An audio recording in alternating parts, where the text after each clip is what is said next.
When I look back on that time period where I was on a lot of medications, I actually had so many that my medicine cabinet was just a bunch of yellow bottles. I would take, between 15 and 20 Norco pills a day. You'd be surprised. You build up a tolerance to it, and it doesn't take long.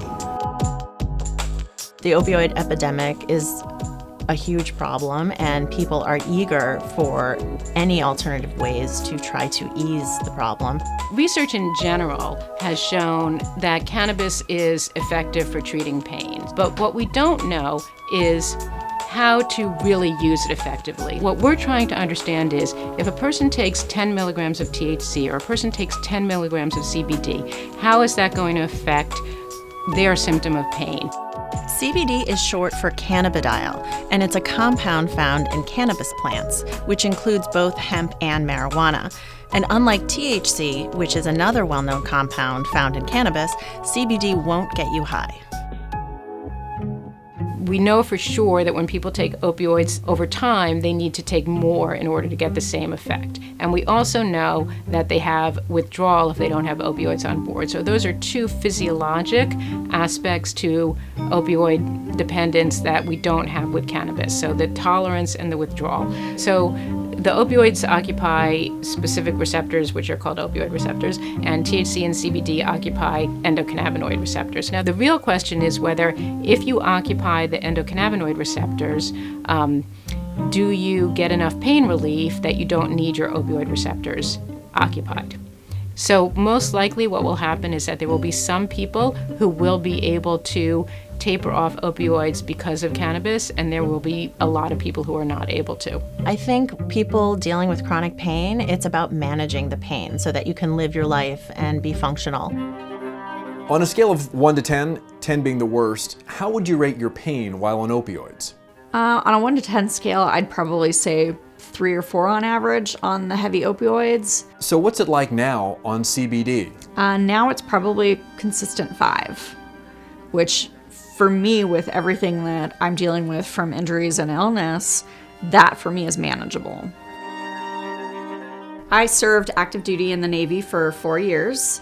I was injured right off the bat. I tripped over the catch wire, carrying roughly 180 pounds worth of tie-down chains. So I basically destroyed my left knee and my lower back simultaneously. When were you first prescribed opioids or opiates? In 2000, when I destroyed my knee. And for how long did you take them? 13 years. So I had gone from basically naproxen to tramadol to Vicodin and Oxy, and in the end I was taking morphine tablets. And for me, looking back, my mental state it was like I was there but I wasn't. It was just like a shell of me. Hi, here's Veronica, but she's not present. She's faking it. So when I made an appointment with my primary care physician at the time, she actually recommended that I go out and get a card for medical marijuana and see if that was effective for me. And how high did you feel?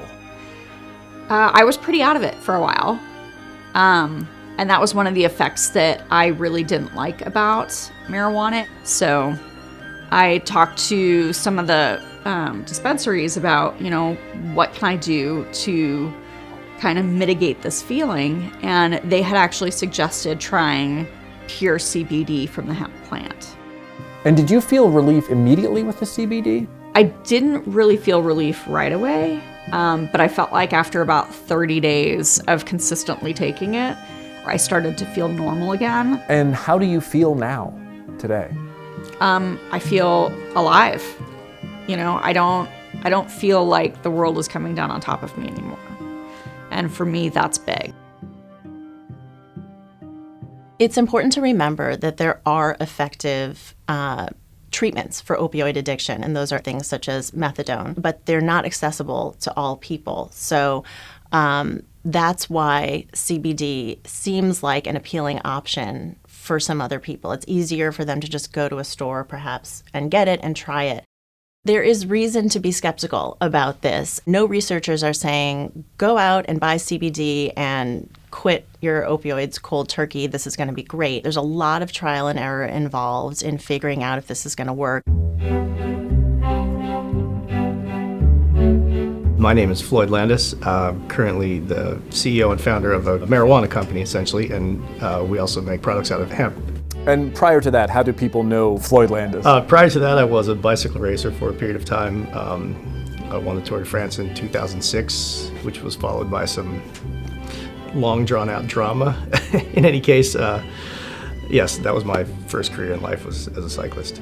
You know, in cycling, it's not that uncommon to just use, Vicodin and things like that for pain, even during races, which frankly is not particularly safe.